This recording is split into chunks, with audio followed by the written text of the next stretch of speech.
Hello students, welcome to your class of physics. आज का जो हमारा टॉपिक है जो हम डिस्कस करेंगे that is the dimensions of a physical quantity. अभी तक हमने फिज़िकल क्वांटिटीज़ के बारे में जाना समझा, क्या होती हैं फिज़िकल क्वांटिटी जो एग्जिस्ट करती हैं नेचर में। अब डायमेंशन क्या है? जब कभी भी हम किसी से बात करते हैं, किसी से पूछते हैं, हम बोलते हैं ये इस जगह की ये डायमेंशन है, तो हम उससे क्या करते हैं, उसे हम निकालते हैं कि वहाँ का लेंथ क्या होगा, एरिया क्या होगा। But basically what is the dimension of physical quantity, ये आज हम पढ़ेंगे और समझेंगे। इट्स एन इम्पॉर्टेंट टॉपिक जिसको हमने अच्छी तरह से समझना है और अच्छी तरह से इसको समझने की पूरी तरह से कोशिश करनी है ताकि हमें इसमें कोई परेशानी ना आए। तो जब हम बोलते हैं dimension of a physical quantity, what does it mean? Dimension of a physical quantity means is the fundamental quantities used in A given physical quantity. कहने का मतलब ये है कि आप कोई भी एक फिजिकल क्वांटिटी को रिप्रेजेंट कर रहे हैं यूजिंग द फंडामेंटल क्वांटिटीज़। अब फंडामेंटल क्वांटिटीज़ कौन सी होती हैं हमारे पास? जब हम फंडामेंटल क्वांटिटीज़ की बात करते हैं तो फंडामेंटल क्वांटिटीज़ होती हैं हमारे पास 7 फंडामेंटल क्वांटिटीज़ हैं। मास, लेंथ, टाइम, एट्सेट्रा। जब हम इन क्वांटिटीज़ को यूज़ करके रिप्रेजेंट करते हैं किसी भी एक फिजिकल क्वांटिटी को, हम बोलते हैं dimension of a physical quantity. और वो नंबर, कितने नंबर, किस तरह से हम उसको रिप्रेजेंट करते हैं एक फंडामेंटल क्वांटिटी को। जैसे कि हमने कोई भी एक चीज़, किसी भी एक फिजिकल क्वांटिटी को रिप्रेजेंट करना है और हमने उसको कितनी बार उस एक फंडामेंटल क्वांटिटी से मल्टीप्लाई किया। थोड़ा सा बिट कंफ्यूजिंग सा लगता है कि फंडामेंटल क्वांटिटी से हम डायमेंशनल क्वांटिटी को रिप्रेजेंट कर रहे हैं, फिजिकल क्वांटिटी से फंडामेंटल क्वांटिटी को रिप्रेजेंट कर रहे हैं, इसका क्या मतलब है? लेकिन सबसे पहले हमने अपने माइंड में यही रखना है कि डायमेंशंस होती क्या हैं। तो हम इसको एक सिंपल तरीके से समझेंगे कि dimension of a physical quantity वो होती है कि कोई भी एक चीज़ जिससे आप एक फंडामेंटल क्वांटिटी को किसी एक पावर से रेज करते हैं। जैसे कि फॉर एग्जांपल हम एरिया की बात करते हैं। एरिया हमने पढ़ा है। एरिया का क्या फॉर्मूला होता है? एरिया का फॉर्मूला होता है लेंथ इंटू ब्रेथ। ठीक है, तो लेंथ जो है वो भी मीटर में मेजर की जाती है, ब्रेथ है वो भी मीटर में मेजर की जाती है, तो मीटर स्क्वायर हो गया यहाँ पे। तो हमारे पास क्या आया? यहाँ पर हमने एक फिजिकल फॉर्मूला बना दिया, फिजिकल फॉर्मूला बता दिया कि ये हमारी एक फंडामेंटल क्वांटिटी है जिससे हमने कितनी पावर से रेज किया? 2 से। So this is called as the dimension of a physical quantity. Similarly अगर हम वॉल्यूम की बात करें, वॉल्यूम होता है length into breadth into height, लेकिन वो मीटर मीटर और मीटर में मेजर की जाती है, तो मीटर क्यूब हो गया। ठीक है, तो आपने क्या यूज़ किया? आपने एक फंडामेंटल क्वांटिटी यूज़ की, कौन सी? लेंथ। लेंथ आपने एक फंडामेंटल क्वांटिटी यूज़ की और उसको 3 बार मल्टीप्लाई किया। जब आपने उसको 3 बार मल्टीप्लाई किया तो आपने उसको रेज किया 3 टाइम से। जब आपने उसको 3 टाइम उसको रेज किया तो this is called as the dimension of a fundamental quantity. Clear हुई बात? Dimension of a physical quantity, हमने कोई कन्फ्यूजन नहीं इसमें लेना है। हमने सिर्फ याद रखना है कि जब कभी भी कोई एक डायमेंशन रिप्रेजेंट की जाती है किसी भी एक फिजिकल क्वांटिटी के लिए, तो हम कितनी फंडामेंटल क्वांटिटीज उसमें यूज़ करते हैं और उन फंडामेंटल क्वांटिटीज़ को कितनी पावर से हम रेज करते हैं ताकि हम वहाँ पर एक dimension of a physical quantity बना सकें। क्लियर हुई बात? मुझे लगता है ये क्लियर हो गया होगा। तो जैसे मैंने यहाँ पे एरिया की एग्जांपल ली, area is your length into breadth, तो फंडामेंटल यूनिट क्या है? Metre and metre. और जब हम दोनों को मल्टीप्लाई करेंगे तो मीटर स्क्वायर बना। ये जो स्क्वायर बना this is the dimension of a fundamental quantity. कितनी फंडामेंटल क्वांटिटी को आपने रेज किया? 2 से, तो वो dimension of a physical quantity बन गई। क्या है फिजिकल क्वांटिटी? एरिया। सिमिलरली जब हमने वॉल्यूम की बात की तो हमने कितनी बार रेज किया? 3 से, तो ये लेंथ ब्रेथ इंटू हाइट हुआ, तो ये हमारी फंडामेंटल क्वांटिटी कितनी रेज हुई? 3। और एक फिजिकल क्वांटिटी क्या मिली हमारे पास? डायमेंशन क्या मिली एक फिजिकल क्वांटिटी की? 3। 3 is the dimension of that physical quantity. But before starting और बिफोर गोइंग ओवर देयर, हमें सबसे पहले देखना है कि हम फंडामेंटल क्वांटिटीज़ को रिप्रेजेंट कैसे करेंगे। ठीक है जी, तो मैंने यहाँ पर फिजिकल क्वांटिटी, डायमेंशन, यूनिट और उसके सिंबल्स ऑफ यूनिट लिखे हैं। ठीक है, आई होप ये सबको क्लियर होंगी। ये सब चीज़ें हमने पढ़ी हैं। जैसे हमने मास लिया, मास का यूनिट किलोग्राम होता है, सिंबल उसका किलोग्राम है। लेकिन जब हम उसको डायमेंशन में लिखते हैं तो हम m लिखते हैं और उसको हम रिप्रेजेंट करते हैं इस तरह से, एक square bracket. This is the dimensional formula, ठीक है, ऑफ मास। सिमिलरली जब हम लेंथ लेंगे, यूनिट उसका मीटर है, सिंबल उसका स्मॉल m है, लेकिन जब हम डायमेंशन लिखेंगे l। Similarly time second, s is the symbol, और जब हम एक cross, you can say the square bracket जब हम लगा देते हैं तो हमारे पास एक क्या बन गया, dimension of a physical quantity. अभी मैं आपको फिजिकल फॉर्मूला और डायमेंशनल फॉर्मूला में डिफरेंस बताऊंगा, ठीक है। आगे चलते हैं। Next is your temperature. Kelvin उसके यूनिट आ गए, के उसका सिंबल है, और जब हम इसके क्रॉस हमने एक स्क्वायर ब्रैकेट लगा दिया, डायमेंशन बन गई। सिमिलरली एम्पेयर यूनिट, सिंबल ए, ये आपको डायमेंशन बन गया। कैंडेला के क्रॉस हमने ल्यूमिनस इंटेंसिटी का लगा दिया, मोल के क्रॉस हमने ये लगा दिया, ठीक है जी। तो ये उसके यूनिट हैं, ये उसका सिंबल आ गया। तो जब हमने स्क्वायर ब्रैकेट लगाया किसी भी फंडामेंटल क्वांटिटी के cross, what we get over there, that is called as the dimension of a physical quantity. और आपने एक चीज़ याद रखनी है कि जो मैक्सिमम फंडामेंटल क्वांटिटीज यूज होती हैं फॉर रिप्रेजेंटिंग ए डायमेंशन, वो ये तीन होती हैं हमारे पास, मास, लेंथ एंड टाइम। ये जो तीन हैं ये सबसे कॉमनली यूज होंगी आपको किसी भी एक फंडामेंटल क्वांटिटी को रिप्रेजेंट करने के लिए, ठीक है जी। ये वाली भी यूज होती हैं, टेम्परेचर, करंट, लेकिन ये उतनी फंडामेंटल क्वांटिटीज या फिजिकल क्वांटिटीज हम नहीं देख पाते जितनी हम यहाँ पर देख पाएंगे, ठीक है जी। अब यहीं से आगे चलता है हमारा डायमेंशनल फॉर्मूला। अभी हमने सीखा डायमेंशन क्या होती है, the power we raise a physical quantity, कितनी पावर से हम उसको रेज करते हैं, that is called as the physical quantity, that is called as the dimension of a physical quantity. लेकिन हम उसको रिप्रेजेंट कैसे करते हैं, मैंने आपको भी बताया कि हम रिप्रेजेंट डिफ्रेंशिएट करेंगे फिजिकल फॉर्मूला और डायमेंशनल फॉर्मूला में, ठीक है। तो सबसे पहले हम समझेंगे कि डायमेंशनल फॉर्मूला होता क्या है। तो dimensional formula of a physical quantity is an expression which tells us the fundamental units on which the quantity depends and the nature of dependence।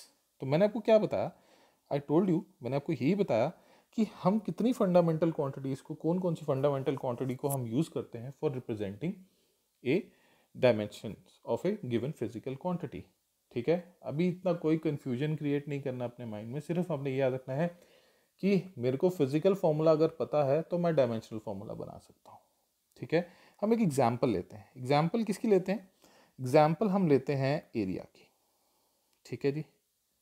Area की एग्जाम्पल लिया हमने। एरिया अभी हमने लिखा length into breadth, metre into metre, ये क्या हो जाएगा, metre square. So this is your physical formula,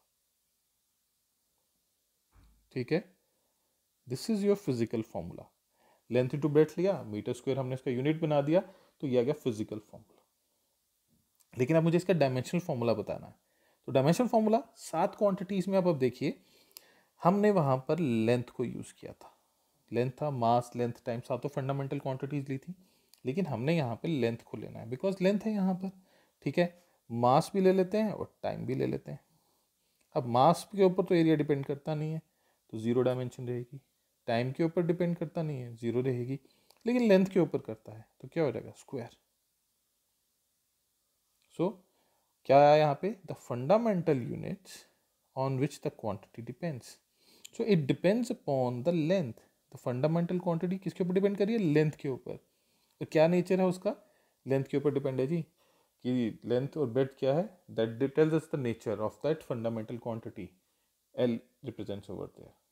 similarly अगर मैं वॉल्यूम लेता हूँ, ठीक है, वॉल्यूम का length into breadth into height, जब हम इसका फिजिकल फॉर्मूला बनाएंगे तो ये एम क्यूब बन गया।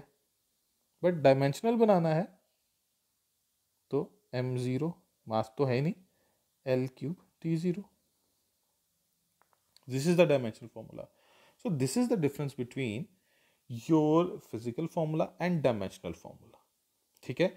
ये जो हमने यूनिट बनाया, ये जो हमने मीटर स्क्वायर बनाया, मीटर क्यूब बनाया, it is units in terms of fundamental units जो हम लेते आ रहे हैं, मीटर, सब कुछ वैसा ही है, कोई चेंजेस नहीं है उसमें। ठीक है जी, क्लियर है यहाँ तक? तो डायमेंशन क्या हुई आपकी एरिया की 2, वॉल्यूम की डायमेंशन क्या हुई 3। अब हम ऐसा करते हैं, अभी जब हमने बात की कि हमारे कुछ फंडामेंटल क्वांटिटीज़ हैं, हम उसको कैसे रिप्रेजेंट कर सकते हैं, किस तरह से हम उसको ले सकते हैं, तो क्यों ना हम कोई एक नई चीज़ बनाते हैं। तो ऐसा करते हैं हम, यहाँ पे मैं इसको 2 में डिवाइड कर देता हूँ। तो हम यहाँ पर कुछ ऐसा करते हैं, हम लिखते हैं एरिया लेंथ तो हो गया, तो क्यों ना हम वेलोसिटी की बात करें। ठीक है, व्हाट इज़ वेलोसिटी? अगर हम फॉर्मूला लेके चलें, velocity is your displacement upon time. तो डिस्प्लेसमेंट किस में मेजर किया जाता है? मीटर। टाइम किस में मेजर किया जाता है? सेकंड।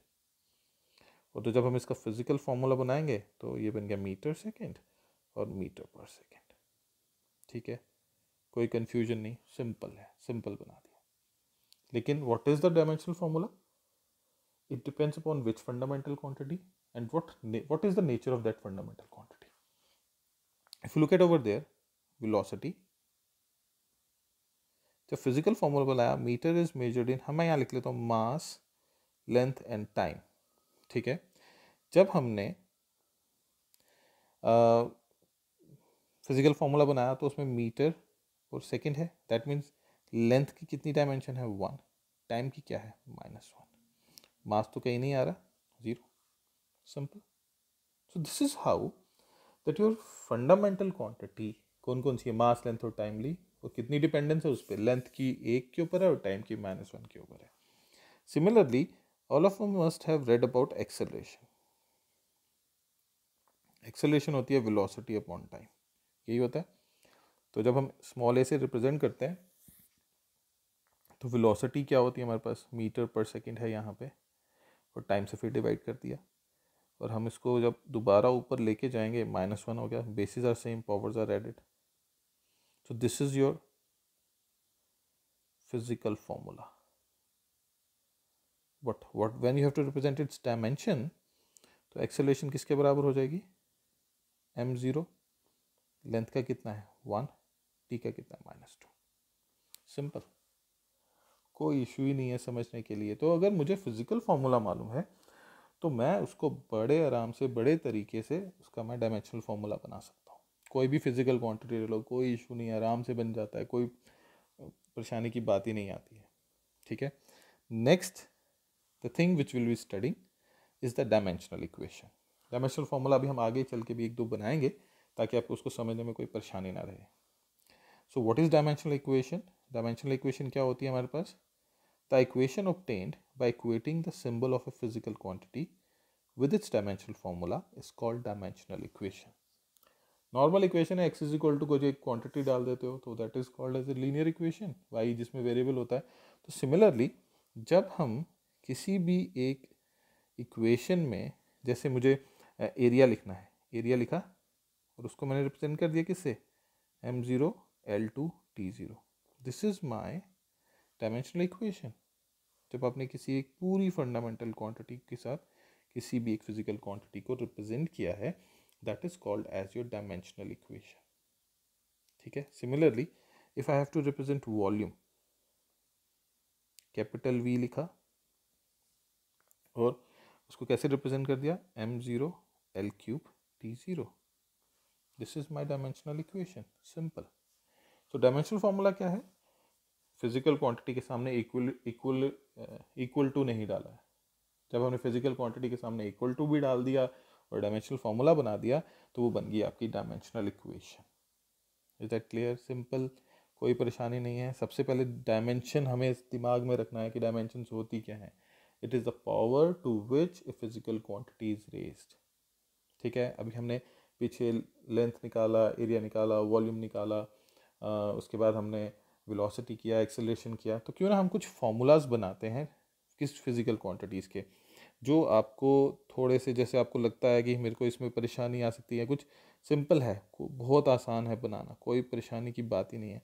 तो क्यों ना हम यहाँ पे सबसे पहले फार्मूला बनाते हैं। किसका बनाए? ऐसा करते हैं हम, आपने पढ़ा हुआ है डेंसिटी, डेंसिटी पढ़ा है। Density is your mass upon volume. What is mass? Kilogram, volume metre cube, पढ़ा हुआ है। Physical formula kilogram metre per metre cube, ठीक है, फिजिकल फॉर्मूला। सो इसके डायमेंशनल फॉर्मूला क्या बनेगा? किलोग्राम का क्या यूनिट है? M1, L -3, T 0। सिंपल, कोई परेशानी नहीं है। कितनी रेस थी यहाँ पे पावर मास की? 1, तो हमने m के साथ 1 लगा दिया। लेंथ के साथ क्या थी? -3, डिपेंडेंस -3 है, टाइम तो है ही नहीं यहाँ, आ गया। सिमिलरली अभी हम स्पीड की अगर बात करें, speed is your distance upon time. So what is distance? Metre second, metre per second. So मुझे इसका डायमेंशनल फॉर्मूला बनाना है, m0 L1 T -1। Simple, no issues. Acceleration का भी पीछे बनाया हमने, वेलोसिटी अपॉन टाइम था, m0 L1 T -2। ठीक है, क्लियर हो गया? कोई परेशानी है इसमें? कोई परेशानी नहीं है। तो हम यहाँ से जब हमने एक्सेलरेशन का बना दिया यहाँ पर, तो क्यों ना अब हम फोर्स का बना के देखें। What will be the dimensional formula of your force? तो फोर्स क्या होती है? फोर्स हम सब ने पढ़ा हुआ है, वो होती है मास मल्टीप्लाइड बाय एक्सेलरेशन। ठीक है, physical formula kilogram metre per second square, जिसको हम न्यूटन भी बोलते हैं। तो न्यूटन यहाँ पे यूनिट है भाई आपके फोर्स का। ठीक है, किसी भी तरह की फोर्स हो, कैसी भी फोर्स हो। लेकिन जब मुझे इसका डायमेंशन बनाना है तो I must be knowing what is the physical formula. Physical formula is kilogram metre per second square. तो यहाँ पर आपकी किलोग्राम की क्या है? 1 डायमेंशन, 1 है पावर, मीटर की 1, सेकेंड की -2। जब मैं इसकी डायमेंशन बनाऊंगा क्या बनेगी? m1 मास 1 लेंथ 1 T -2। ठीक है जी, सिंपल। सिमिलरली वर्क डन क्या होता है? होता है फोर्स इनटू डिस्प्लेसमेंट। ठीक है, what is force? Newton into metre. But यहाँ तो न्यूटन का क्या है? Kilogram metre per second square. तो क्यों ना हम यहाँ पे इसकी पावर्स अलग करें। किलोग्राम की 1, मीटर की 1, -2 मल्टीप्लाइड बाय मीटर, डिस्प्लेसमेंट वाला। तो basis are same, powers are added. Kilogram metre square per second square. जब मैं इसकी डायमेंशन बनाऊंगा, the dimension will become m1 L2 T -2। Simple, बन गया। और इसके जब हम यूनिट्स लिखते हैं, हम लिखते हैं जूल, जूल ही लिखते हैं, बिल्कुल। तो कोई परेशानी नहीं इसको हमें लिखने में, ये तो हो गया, सिंपल है बिल्कुल, जैसे किया जा सकता है। अब ये तो पता चल गया मेरे को, work done force into displacement होता है। और हमने एक चीज़ और पढ़ी है कि जो एनर्जी होती है उसके यूनिट भी जूल होते हैं। क्या ऐसा सही हो सकता है? तो क्यों ना हम काइनेटिक एनर्जी के यूनिट बनाते हैं, डायमेंशन बनाते हैं। क्या होता है? 1/2 mv²। तो इस कांस्टेंट को भी हम छोड़ देंगे, मास ले लेंगे पहले। Mass is kilogram, velocity is metre per second का होल स्क्वायर। ठीक है, तो किलोग्राम, ब्रैकेट ओपन करेंगे, metre square per second square. ठीक है, so it is equal to this one, बराबर है। तो ये क्या बन गया आपके पास? ये बन गया हमारे पास m1 L2 T -2। ठीक है जी। अब बोलोगे s-1 था तो ये -2 क्यों हुआ? स्क्वायर होना चाहिए। तो बेटा जी s-1 मल्टीप्लाइड बाय s-1 करेंगे, bases are same, powers are added, s-2 हो जाएगा। ठीक है जी। तो ये यहाँ पे, तो इसका मतलब अगर एग्जाम में क्वेश्चन आ जाए कि कौन सी ऐसी फिजिकल क्वांटिटीज़ होती हैं जिसकी डायमेंशन बराबर होती है, तो आपको पहचानने में या उसको समझने में कोई भी प्रॉब्लम नहीं आएगी। तो अब सीधा बोलेंगे कि वर्क और एनर्जी की डायमेंशंस जो होती हैं वो बराबर होती हैं, उनमें कोई चेंजेस नहीं होती। सो ऐसे ऐसे 1 मार्क ऑब्जेक्टिव होते हैं हमारे जो एग्ज़ाम में आते हैं। तो सबसे पहली चीज़ हमने जो चीज़ समझी या देखी वो ये था कि फिज़िकल क्वांटिटी क्या होती है, डायमेंशन क्या होती है। तो मैंने आपको बताया डायमेंशन इज़ नथिंग बट कितनी एक फंडामेंटल क्वांटिटी को आप कितनी पावर से रेज करते हो उसको हम डायमेंशन कहते हैं। बेटा डायमेंशनल फार्मूला अगर आपको बनाना है या डायमेंशनल इक्वेशन आपको बनानी है तो आपको सिंपल एक चीज़ याद रखनी है कि मेरे को फिज़िकल फार्मूला आना चाहिए। अगर फिज़िकल फार्मूला मैं बना सकता हूँ तो मैं बड़े आराम से डायमेंशनल फार्मूला बना सकता हूँ।